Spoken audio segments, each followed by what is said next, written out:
오늘 시편 119편 176절의 말씀입니다. 176절의 말씀, 우리 이 시간 함께 하나님의 말씀 받도록 하겠습니다. 시작.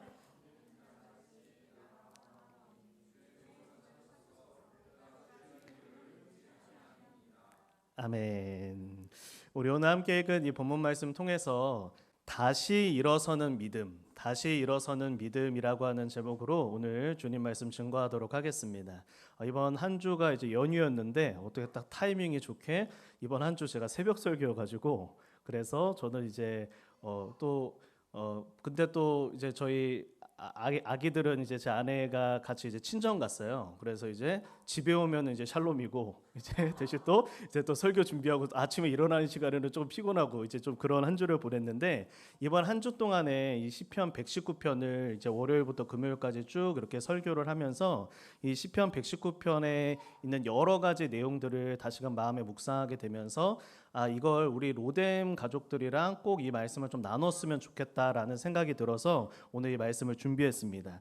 오늘 이 설교는 이 시편 119편에 있는 이제 모든 핵심의 내용들을 아주 짧게 요약하면서 가장 중요한 부분들을 제가 말씀을 드리는 거라고 생각해 주시면 되겠고요. 무엇보다 시편 119편의 오늘 결론입니다. 이 마지막 절이거든요. 그래서 오늘 이것을 통해서 함께 은혜를 나누려고 하는데 우리 이 설교 제목을 한 번만 더 읽어주세요. 시작. 다시 일어서는 믿음.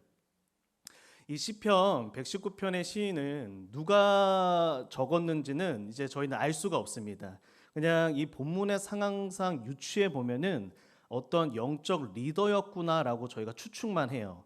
다윗이라고 하시는 분들도 있는데 다윗이라고 하기에는 조금 안 맞는 부분들도 많고 누구인지 몰라요. 근데 다만 한 가지 확실한 건 원래 여호와를 경외하는 공동체와 함께 신앙생활을 하면서 그들에게 하나님의 말씀을 가르치는 역할을 했던 이제 그러한 사람이었다는 걸 우리가 알 수 있습니다. 그런데 지금 이 시인이 그 인생 가운데 정말 큰 고통을 받고 있는 거예요. 왜냐하면 함께 이렇게 공동체를 이루어서 우리 여기 이렇게 목자분들 계시는데 생각해 보세요. 그 막 목장에서 막 즐겁게 같이 고기도 구워 먹고 은혜를 나눴는데 갑자기 하루아침에 그 함께하던 목원들이 다 등 돌려서 그 목자 한 명만 남겨놓고 다 떠나버린 거예요. 그리고 핍박을 하는 겁니다. 그러니까 내가 너무나도 믿고 사랑했던 사람들이 한순간에 등 돌려서 자기를 핍박하고 온갖 거짓말로 자기를 힘들게 하는 거예요. 그리고 심지어 지금 이 사람은 생명의 위협을 느낄 뿐만 아니라 자기가 가지고 있던 재산도 다 빼앗긴 것 같아요. 그래서 경제적 고통에다가 주변에 친구는 한 명도 없어졌고 그야말로 인생의 가장 큰 인생의 고난의 한복판에 있는 사람입니다. 그래서 83절의 말씀을 보면 이제 본인 스스로 이렇게 표현하거든요. 자기 스스로를 이렇게 말합니다. 나는 연기 속의 가죽 부대 같다. 이게 이제 불타버린 이제 가죽 부대라는 뜻입니다. 그러니까 이제 가죽 부대라고 하는 건 원래 이제 조금 이 튼튼해서 거기다 이제 뭐 물도 담고 이제 포도주도 담고 이런 역할을 해야 되는데 불에 타서 그슬려 가지고 그 구멍도 나고 그야말로 이 가죽 부대가 딱 떨어져 있으면 불에 탄 가죽 부대가 떨어져 있으면은 이걸 도대체 어디다 써 이러면서 이걸 다 버릴 거 아니에요. 그러니까 지금 이 시인이 자기의 처지가 그렇게 된 거예요. 누구도 자기를 필요로 하지 않고 자기의 자존감이 그야말로 인생의 바닥 가운데 떨어져 버린 이제 그러한 끔찍한 상황에 놓인 겁니다. 근데 놀라운 건 이 시인이 시편 119편에서 176절까지 이 아주 긴 시를 적는데 순간순간 자기의 흔들리는 감정은 이야기해요. 그러니까 하나님 도대체 어디 계십니까? 하나님 어떻게 이러실 수 있습니까? 이러면서 순간순간 흔들리기는 하는데 잠깐 흔들렸다가 갑자기 다시 일어서고 잠깐 흔들렸다가 또 일어서고 흔들리지 않고 계속해서 다시 일어나서 계속해서 하나님의 영광을 꿈꾸면서 그 소망을 버리지 않는 믿음을 고백하는 것을 이 시편 가운데 계속 보여준다는 거예요. 그래서 말씀을 한번 보시면요. 다음 거 한번 보여주시겠어요? 그냥 아주 요약해서 말씀드리면 이거예요. 자기의 눈은 하나님의 말씀을 보고 있다고 하는데 이게 그냥 말씀을 보고 있다라고 그냥 추상적으로 표현한 게 아니라 내 하루 일과가 무엇이냐면 성경 읽고 묵상하는 겁니다. 연구하는 겁니다. 그러니까 이런 상황 속에서도 포기하지 않고 하나님의 말씀을 펼쳐서 기존에 자기가 해왔던 일들을 계속 해오는 거예요. 그리고 이 사람에게는 마음 안에 소망이 있는데 어떠한 소망이냐면 만약에 이제 목회자라면 이런 거예요. 하나님, 제가 참 감사합니다. 왜냐하면 너무 고난을 많이 당해서 제 말씀을 보는 깊이가 더 깊어졌네요. 그러니까 원래 이 설교라고 하는 건 인생의 고난에 비례하잖아요. 설교의 깊이는. 그러니까 설교자가 인생에 겪었던 고통의 깊이만큼 이 설교를 보는 깊이가 더 깊어지죠. 왜냐하면 이 말씀을 삶 가운데 체험하고 체득한 것들을 나누기 때문이에요. 그러니까 내가 우울해 본 사람이 말씀 가운데에서 어떻게 우울함을 극복하는지를 발견하고 그거를 나눌 때 그 말씀의 은혜가 더 깊잖아요. 그러니까 이 시인이 그런 이야기를 하는 거예요. 내가 너무나 꿈꾸고 소망하는 게 있는데 이 고난 덕분에 하나님의 말씀의 은혜가 내 안에 너무나 깊어져 고난이 끝나고 나서 다시 하나님께서 만나게 하실 공동체에게 내가 더 양질의 꼴을 먹일 수 있게 됐습니다. 난 그래서 너무 기쁩니다. 그러니까 소망을 막 노래하는 거예요. 내 인생 끝났어가 아니라 야, 이 고난 뒤에 나를 더 엄청나게 크게 쓰시겠구나, 이런 소망으로 차 있는 거예요. 뿐만 아니라 이 108절의 말씀 가운데 저는 제 입에 자원제물을 주님께 드립니다라는 표현을 씁니다. 이 자원제물이라는 게 마음에서 우러나오는 건데 내가 지금도 하나님께 찬양과 감사를 드리고 있습니다. 아니, 지금 돈을 그야말로 다 뺏겼어요. 그리고 곧 죽을 수도 있고 지금도 핍박이 계속됩니다. 여전히 자기를 배신했던 그 사람들이 여전히 계속해서 거짓말을 만들어내서 자기를 홀로 가둬두고 있는데 이런 상황에서 자기가 흔들렸지만 또 하나님께 다시금 감사한다고 얘기해요. 그리고 자신은 113절의 말씀에 범사에 하나님의 영광 위에 사는 일을 포기하지 않겠다고 말합니다. 내가 누구와 있든지 어떤 순간에 있든지 간에 잠깐 동안에 하나님께 토라질 수는 있어요. 원망은 했지만 내가 다시금 정신 차려서 내가 또 은혜를 끼치는 말을 하고 내 정신을 똑바로 차려서 하나님을 위해 살겠다는 거예요. 그리고 마지막에 143절에서 144절의 말씀을 보면 한 가지의 각오를 말하는데, 주님, 모두가 다 주님을 떠났지만 저는 죽기까지 충성하겠습니다. 제 생명이 다하는 날까지 저는 주님을 떠나지 않겠습니다. 자신의 생명을 가는 각오까지 이야기합니다. 그래서 이 시편 119편 가운데 우리가 가장 중점적으로 묵상하고 바라봐야 되는 것은 무엇이냐면, 도대체 시인의 어떠한 믿음이 그를 이러한 상황 가운데 주저앉히지 않고 다시 일으켜 세웠냐는 것입니다. 도대체 이 시인에게 어떠한 믿음이 그 심령 안에 있었기에 그는 이 믿음으로 말미암아 오뚜기처럼 또 일어나서 하나님을 찬양하고 오뚜기처럼 일어나서 또 하나님의 영광 위에 살았는가?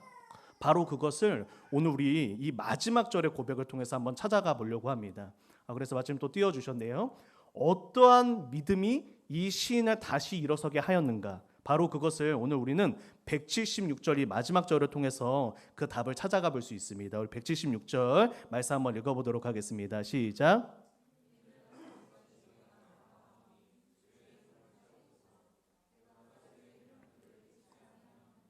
아멘.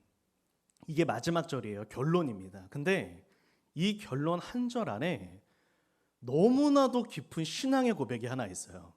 이게 그냥 언뜻 한글로 딱 보면은 뭐야, 다시 방황했다는 건가? 이렇게 이해하기 쉬운데 이 어순을 따라서 묵상해 보면 전혀 그런 이야기가 아니에요. 지금 어떻게 지금 시인이 이야기를 하고 있냐면 이렇게 이야기를 하는 겁니다. 하나님, 제 겉모습은 주인이 없는 양과 같습니다. 그러니까 다른 사람들이 저를 바라봤을 때는 저를 이렇게 생각할 거예요. 너는 버림받은 인생이야. 하나님은 너를 버렸어. 아니, 너가 그렇게 하나님의 영광을 위해 살았다고 했지만 너 봐봐, 남은 거 없잖아. 너 돈도 없지? 너 친구도 잃었어. 너 미래가 있어? 너가 지금 계속해서 꿈과 소망을 말하고 있지만 네 현실을 보라고. 넌 버림받았어. 넌 주인 없어. 이렇게 이야기하고 있으나 주님, 사람들이 나를 볼 때는 주인 없는 양처럼, 주인을 잃어버린 양처럼 내가 방황하고 있지만 나는 누구라는 거예요? 그러나 나는 여전히 하나님의 종입니다. 하나님, 제가 주인이 왜 없습니까? 저를 소유하신 분은 오직 여호와 하나님이시고 그 하나님은 저를 버리지 않았습니다. 지금 시인이 이 절박하고 긴급한 고난의 한복판 가운데서도 한 가지를 잊지 않는데 그것은 무엇이냐면 주님, 저는 하나님의 소유입니다. 하나님은 저를 여전히 하나님의 소유로 삼으셨고 저는 그 하나님을 따르는 하나님의 종입니다라고 고백하고 있는 거예요. 그래서 주의 종을 찾으소서라고 하는 저 문구가요, 찾으소서라고 하는 저 단어가 입증하소서, 나타내소서라는 뜻입니다. 그러니까 시인이 이렇게 고백하는 거예요. 하나님, 모두가 저를 보고 너는 너의 인생이 버림받았다라고 말했지만 저는 압니다. 하나님께서 저를 버리지 않으셨다는 걸. 그래서 하나님의 때에 나타내 주십시오. 봐라, 이 아들이 내 아들이다. 봐라, 이 딸이 내 딸이다. 이 자녀가 내 자녀다. 하나님의 때에 반드시 나를 일으켜 세우셔서 하나님이 저를 떠나지 않으셨다는 걸, 제가 하나님의 소유되었음을 하나님께서 입증해 주시고 보여주실 것을 저는 확신합니다. 바로 그 고백을 하나님께 드리고 있는 겁니다. 사랑하는 성도 여러분, 마귀는요, 고난의 가면을 쓰고 오죠. 모든 고난은 허상이에요. 고난의 실체는 뭡니까? 마귀이죠. 우리를 괴롭히는 모든 것의 공격의 실체는 마귀예요. 가면을 썼을 뿐입니다. 사람의 가면을 쓰기도 하고 돈의 가면을 쓰기도 하죠. 그런 식으로 저와 여러분들의 인생 가운데 찾아와서 설득하고 싶은 게 뭐예요? 하나님이 너와 함께하지 않는다는 겁니다. 하나님이 너를 버렸다는 거예요. 너는 혼자라는 겁니다. 너의 기도 하나님이 듣지 않고 너의 헌신 하나님께 받아주지 않았다고, 너의 인생이 하나님께 잊혀진 바 됐다고 마귀는 그것을 설득하죠. 그러나 시인은요, 하나님의 말씀을 깊이 연구하는 가운데 한 가지를 깨닫는데 156절의 말씀입니다. 그는 하나님의 사랑을 말씀을 통해서 깨닫는데 그것이 무엇이냐면 하나님의 사랑은 긍휼이라는 거예요. 근데 이 긍휼이라고 하는 단어의 의미가 무엇이냐면, 저 노란색 글자 한번 읽어봐 주세요. 시작. 함께 고통을 견디는 사랑. 시인은 한 가지를 확신해요. 그것은 무엇이냐면 하나님은 나와 고통을 함께 견디시고 함께 하시는 분이다. 우리가 누군가를 사랑한다고 할 때 그 사랑이 진짜라고 하는 건 그 사람이 힘들 때 옆에 있어주는 거예요. 우리가 부부간에 서로 간에 진짜 사랑한다는 게 입증될 때가 뭐예요? 그 배우자가 인생에 가장 힘들 때도 곁에 있어줄 때 우리는 그것을 사랑이라는 것을 확신하게 됩니다. 제가 지금까지 이렇게 결혼 생활하면서 가장 그 사랑을 느꼈던 때가 저의 아픔과 힘듦의 시간이었거든요. 그러니까 저 스스로 자존감이 완전히 바닥이 나고 무너지는 그 순간에 저는 계속해서 저를 비하하는 거예요. 왜냐하면 내가 무언가 하나님 앞에 잘못 살아온 것 같고, 나의 인생 가운데서 그 사람들이 했던 여러 가지 칭찬의 말들은 다 그냥 수박 겉핥기식의 거짓말이었고, 진짜 나는 별 볼 일 없고, 이런 생각에 늘 이 자존감이 이렇게 무너질 때가 있었어요. 그래서 아내에게 그런 표현이 나왔죠. 왜 나랑 결혼했냐? 나랑 결혼하지 않았으면 이런 시간을 겪지 않아도 되는데 왜 결혼해서 이런 고통을 함께 이 시간을 왜 보고 있느냐라고 하는, 그러니까 뭐 제가 결혼하자고 해놓고는 괜히 탓하는 거죠. 왜 나랑 결혼했냐? 이런 식으로 괜히 그것까지 하는 거죠. 감정이 솟구치다 보니까. 근데 그 순간에 아내가 제 곁에 있어줬어요. 다른 걸 한 게 아닙니다. 제 아내가 가지고 있는 그 은사 중에 하나가 약간 이제 해피 그게 있잖아요. 이렇게 같이 있으면 그냥 팡팡 뛰는 게 있잖아요. 그래서 제가 첫인상도 사실 제가 그래서 못 잊었던 거거든요. 앞에서 거의 첫 대면에 바로 농담을 던졌는데 그게 밤까지 너무 웃겨가지고 계속 생각이 났던 그 해피 그거였거든요. 그러니까 그냥 곁에서 아무것도 안 해주고 무슨 이렇게 그때 저를 위해서 그런 게 아니에요. 당신을 위해 기도할게. 그러면 그런 게 아니었어요. 이런 저희가 생각하는 그런 서정적인 신앙의 그런 게 아니라 그냥 옆에서 여전히 까불어주고 여전히 그냥 옆에서 농담해주고 그냥 밝게 지내주는데 그냥 같이 있어줬어요. 근데 그때 정말로 제가 깨달았죠. 아, 정말로 아내가 나를 사랑하고 있구나. 이거를 제가 그때 알았어요. 내가 가장 힘든 순간에 곁에 있어 주니까. 근데 시인이 무엇을 고백하고 있냐면 이 고통의 한복판 가운데에서 말씀을 계속해서 연구하면서 깨달은 게 뭐냐면 하나님은 내가 배신당하던 한복판에도 하나님은 함께 계셔서 함께 배신당하셨고, 내가 경제적으로, 내가 신체적으로 어렵고 고통스러울 때 나를 떠난 게 아니라 나와 그 모든 고통을 함께 견디셨어. 그래서 확신해요. 뭘 확신합니까?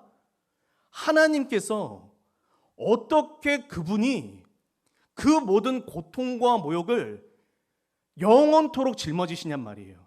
하나님은 그거 자체가 불가능한 분이잖아요. 예수님께서 십자가의 고난을 지셨지만 그분은 무덤에서 부활하셨다고요. 왜요?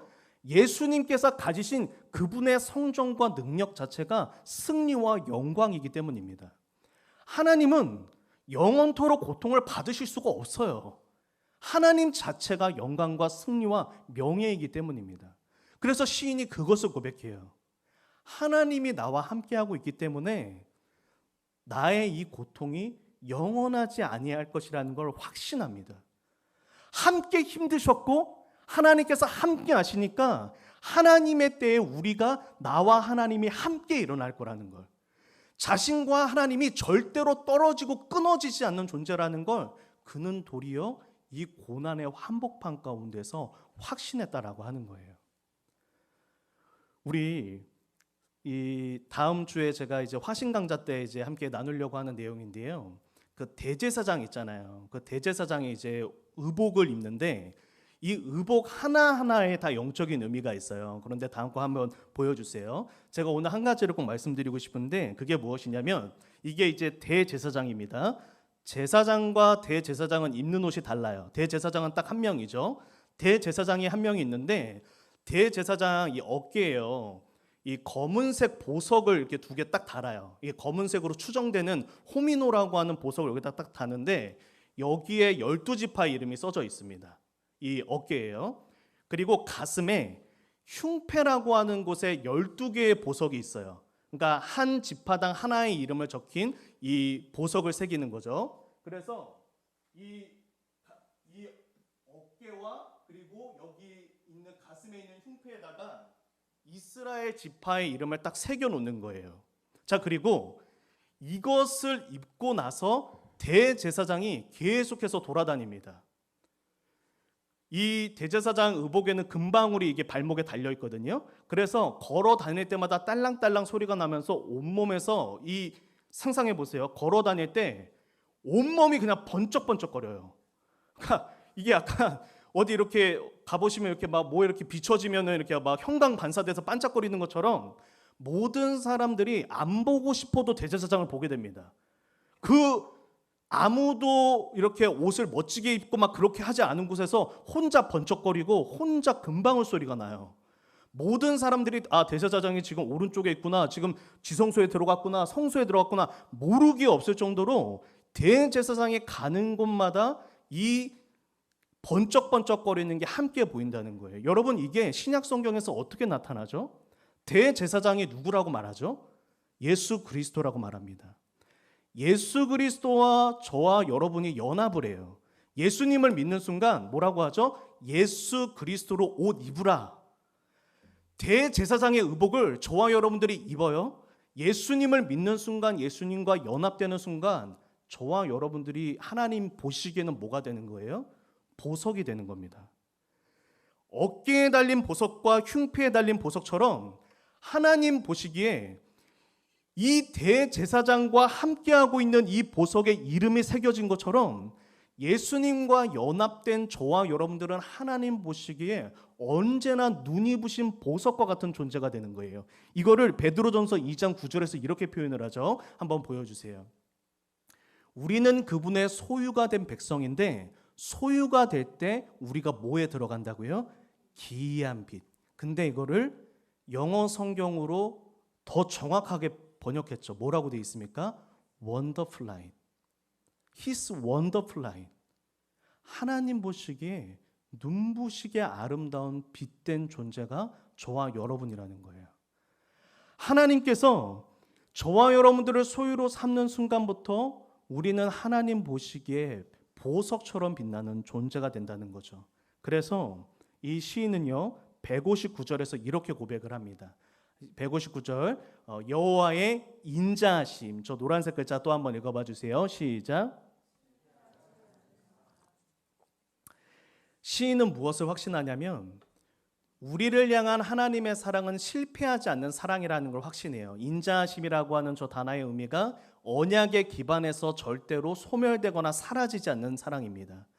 그러니까 하나님의 사랑은 실패하지 않는다는 거예요. 그 말은 저와 여러분들을 한번 보석으로 삼았고 우리의 소유로 삼았기 때문에 우리가 그분과 끊어질래야 끊어질 수 없는 그 어떤 것도 끊어낼 수가 없는 거예요. 만약에 고난으로 말미암아 저와 여러분들이 하나님께 버림받는다면 그것은 하나님의 사랑이 실패한 게 되는 것입니다. 그러나 하나님은 하나님의 사랑으로 결코 그것을 허락하지 않으신다라고 하는 것이죠. 그것을 요한복음 10장 28절에서 이렇게 말씀합니다. 우리 한번 읽도록 하겠습니다. 시작. 내가 그들에게 영생을 주노니 영원히 멸망하지 아니할 것이요 또 그들을 내 손에서 빼앗을 자가 없느니라. 아멘. 우리 사랑하는 로뎀 가족 여러분, 다시 한번 말씀드립니다. 고난이 다가올 때 언제나 마귀가 그 고난의 감염대 통해서 말하고 싶은 게 그거거든요. 너가 버림받았다는 거. 너는 잃은 양, 주인 없는 양이 됐다는 거예요. 그러나 이때 저와 여러분들이 놓치지 말아야 되는 게 무엇이에요? 그 마귀의 속삭임에 귀 기울이지 않고 분별하는 거예요. 그거를 물리치는 겁니다. 감정적으로 그 감정을 자꾸 받아들이지 말고 내 안에 내 마음에 다시금 되새기는 거죠. 아니, 헛소리 하지 마. 나는 언제나 여전히 하나님의 소유야. 내가 하나님의 보석과 같은 하나님의 자녀가 되었고 하나님은 그 연합을 끊어버리지 않아. 나는 예수님과 연합되어진 하나님 보시기에 보석과 같은 존재야. 내가 어디에서 무엇을 하든지 하나님은 결단코 나를 향한 그 시선을 거두지 않아. 이 대제사장이 의복을 입고 그 빛나는 의복을 입고 돌아다닐 때 하나님의 시선이 계속해서 대제사장을 향한단 말이에요. 그러니까 저와 여러분들의 삶이 그렇게 된 거예요. 예수님과 연합되었기 때문에 내가 고난의 한복판에 있든 영광의 한복판에 있든 하나님의 시선은 언제나 나를 향해 있는 거예요. 나를 잊지 않고 나를 기억하시고 나를 붙드시는 거죠. 시인이 어떻게 그 수많은 고난 속에서도 흔들렸지만 다시 일어섰습니까? 그는 이 176절에서 바로 이걸 고백하고 있는 겁니다. 나는 하나님의 소유라는 걸. 그걸 잊지 않았기 때문에 계속해서 흔들리고 넘어지는 순간에도 다시 일어서서 하나님을 찬양하고 그가 이 고난을 돌파할 수 있었던 거죠. 그래서 오늘의 마지막 성경 구절입니다. 잠언 12장 12절의 말씀입니다. 우리 마지막으로 한번 받도록 하겠습니다. 시작. 의인은 그 뿌리로 말미암아 결실하느니라. 아멘. 저와 여러분들이 하나님 안에서 믿음 안에서 결실할 수 있는 이유는 다름 아닌 우리의 뿌리 때문이라는 걸. 우리가 하나님의 소유되었고 이 뿌리 때문에 이 정체성 때문에 우리는 어떠한 상황에서도 결국에는 다시금 일어나 열매를 맺게 된다라고 하는 것입니다. 그래서 오늘의 이 말씀을 정리하면서 오늘 우리 요셉을 위해서 이렇게 문장 정리했거든요. 하나 보여주세요. 이거는 우리 요셉을 위해서, 요셉과 로에나를 위해서만 이거 봐주시고요. 반주 넣어주셔도 됩니다. 우리 사랑하는 로뎀의 모든 가족 여러분들이 항상 이 하나님의 소유됨을 기억하셨으면 좋겠어요. 제가 오늘 이 말씀을 준비하면서 저는 개인적으로 이번 주가 참 감사했습니다. 왜냐하면 이번 한 주 동안에 이 119편을 정말 이렇게 하루 이렇게 시간이 좀 많이 있었잖아요. 연휴도 있었고 이제 좀 이렇게 육아로부터 좀 벗어져 있고 그러는 동안 시편 119편을 암송하다시피 계속해서 읽을 수 있었어요. 그러면서 저는 제가 참 많은 위로를 받았습니다. 왜냐하면 이 시인의 상황이 너무나 공감이 되는 거예요. 왜냐하면 이 시편 119편 1절에서 176절까지 계속 반복적인 악인들의 놀림이 그거거든요. 하나님이 널 버렸어. 너도 떠나. 하나님 너한테 관심 없어. 이것 때문에 너무너무 고통스러워요. 근데 진짜로 자기 상황을 봐도 그런 거예요. 자기의 상황을 봤는데 진짜 버림받지 않았으면 이런 일이 일어났을까라는 생길 정도로 정말 시편의 119편의 시인이 그런 일들만 가득해요. 근데도 이 시편이 중간중간에 정말 보석과 같은 고백들이 막 나온다는 거예요. 고난당한 것이 나에게 기쁨이 된 건 내가 이를 통해 하나님 말씀을 깨달았기 때문입니다. 주여 나를 주목하십시오. 내가 하루에 7번씩 하나님을 찬양하고 있습니다. 주님, 전부 하나님을 떠나고 있지만 보십시오. 내 마음에 전부를 들여 나는 여전히 하나님을 바라보고 있습니다. 주님, 다 떠나라 하십시오. 나만큼은 떠나지 않겠습니다. 주님, 여전히 나를 쓰실 거죠. 나를 통해 또 많은 영혼들을 주님께로 인도하실 거죠. 저는 그 하나님을 바라봅니다. 끝없이 고백해요. 그러면서 마지막 176절에 이 고백을 하는 거죠. 1절부터 175절까지 조롱했던 그 고난 조롱들을 들으십시오. 저한테 잃은 양이라 합니다. 주인 없는 양이라 합니다. 그러나 그렇지 않습니다. 저는 하나님의 소유입니다. 그래서 저는 다시 일어섭니다. 우리 사랑하는 성도 여러분, 어떠한 순간에도 하나님이 우리 성도 여러분들을 떠나지 않으심을 다시금 신뢰하실 수 있기를 예수님 이름으로 축복합니다. 내가 하나님의 소유됨을 기억하는 그 믿음으로 어떠한 상황에서도 잠시 흔들린지언정 다시 일어나 하나님을 위해 달려가는 그러한 믿음의 사람들로 세워지시기를 예수님의 이름으로 축복합니다. 이 시간 기도하며 나아갈 때 하나님, 어떠한 상황에서도 하나님의 소유됨을 기억하게 하여 주옵소서. 저는 하나님의 종입니다. 제가 하나님의 소유입니다. 하나님은 고통 중에도 함께 하시며 영광으로 나를 이끄시는 분이십니다. 나는 하나님 보시기에 원더풀 라이트, 아름다운 빛된 사람입니다. 하나님의 그 사랑은 실패하지 않습니다. 하나님의 소유됨을 믿고 어떠한 상황에서도 다시 일어서게 하여 주시옵소서. 이 시간 주신 말씀 붙들고 주여 한번 부르짖고 통성으로 기도하며 나아갑니다. 주여, 우리 이 시간 기도할 때에는 우리의 가정을 위하여 기도하도록 하겠습니다. 하나님, 우리의 가정이 하나님의 소유됨을 믿습니다. 어떠한 고난 중에도 하나님, 우리의 가정이 넘어지지 않고 주저하지 않고 다시금 일어나 하나님의 영광을 바라보며 달려가는 믿음의 가정으로 세워지게 하여 주시옵소서.